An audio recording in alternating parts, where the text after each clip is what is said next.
Penetapan KKB OPM sebagai teroris dorong PBB intervensi masalah Papua.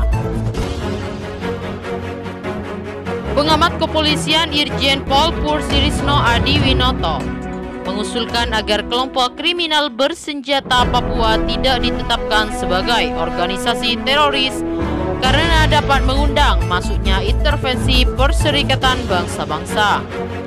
Pengamat kepolisian Irjen Pol Pursirisno Adiwinoto mengusulkan agar tidak ditetapkan sebagai organisasi teroris karena dapat mengundang masuknya intervensi Perserikatan Bangsa-Bangsa.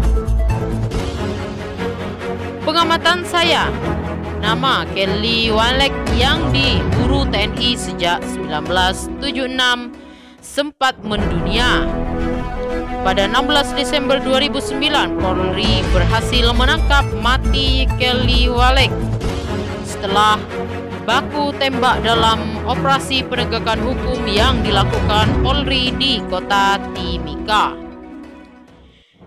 Kemudian Polri memberikan penjelasan terkait operasi penegakan hukum tersebut berdasarkan aturan prinsip dasar hak asasi manusia bagi penegak hukum.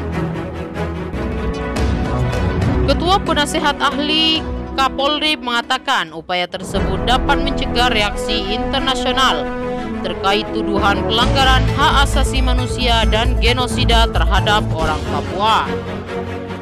Namun, mengapa OPM sampai sekarang sulit diberantas karena banyak kepentingan di Papua?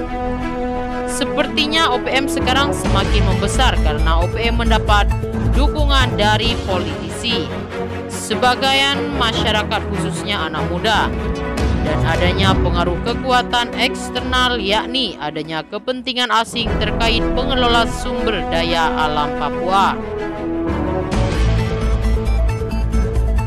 Sisno mengakui banyak pekerjaan rumah yang harus dikerjakan terkait masalah keberadaban dan kegiatan KKB di Papua.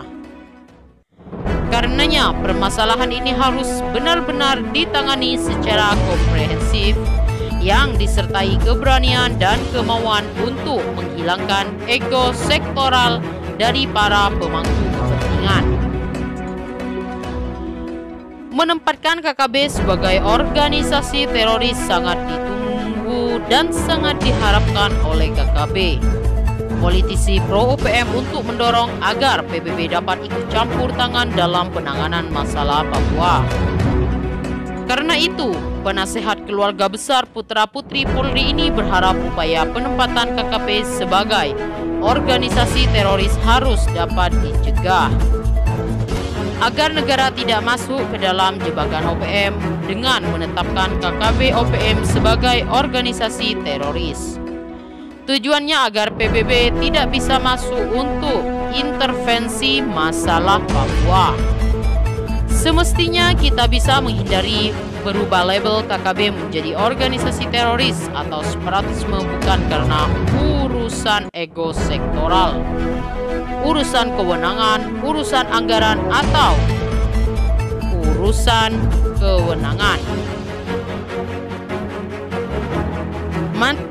Mantan Kepala BNPT Irjen Pol Arsyad Bay juga menyatakan pilihan kebijakan dalam penanganan Papua tidak bisa didasarkan hanya pada perspektif keamanan saja.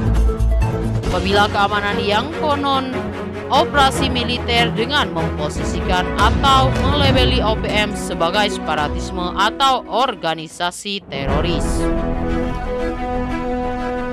Banyak fakta yang menunjukkan bahwa dengan operasi militer justru menyebabkan masalah yang makin kompleks, terutama di bidang politik, karena muncul tuntutan semakin kuat dari kelompok yang didukung di beberapa negara, bahkan oleh anggota Kongres Amerika Serikat Patrice Leahy. Semakin gencarnya tuntutan ini, kata dia, menjadi beban diplomasi Indonesia di lingkungan internasional, terutama dalam masalah pelanggaran HAM, bahkan terjadinya genosida. Sampai saat ini, tuntutan merdeka belum surut dan setiap kali pemerintah melancarkan operasi militer sebagai reaksi terhadap aksi kekerasan yang dilakukan OPM. maka tuntutan merdeka makin marak. Oleh karena itu, penanganan kasus di Papua yang dilakukan oleh OPM sebaiknya dengan pendekatan penegakan hukum yang profesional, transparan, termasuk menembak mati pelaku OPM sesuai ketentuan hukum agar diterima oleh semua pihak termasuk internasional. PBB bahkan OPM sendiri seperti contoh kasus Kelly Walek yang mestinya menjadi pelajaran bagi kita untuk menentukan kebijakan di Papua. Khususnya masalah OPM tidak berubah label KKB menjadi label separatisme atau organisasi teroris. Dia menambahkan memang perlu menjadi pertimbangan dalam penentuan kebijakan penanganan. Penggunaan satuan militer diperlukan dalam rangka memperkuat dan meningkatkan kemampuan penegakan hukum karena Polri sendiri tidak mampu menghadapi kondisi geografis dan luas wilayah yang terus dijelajahi di Papua.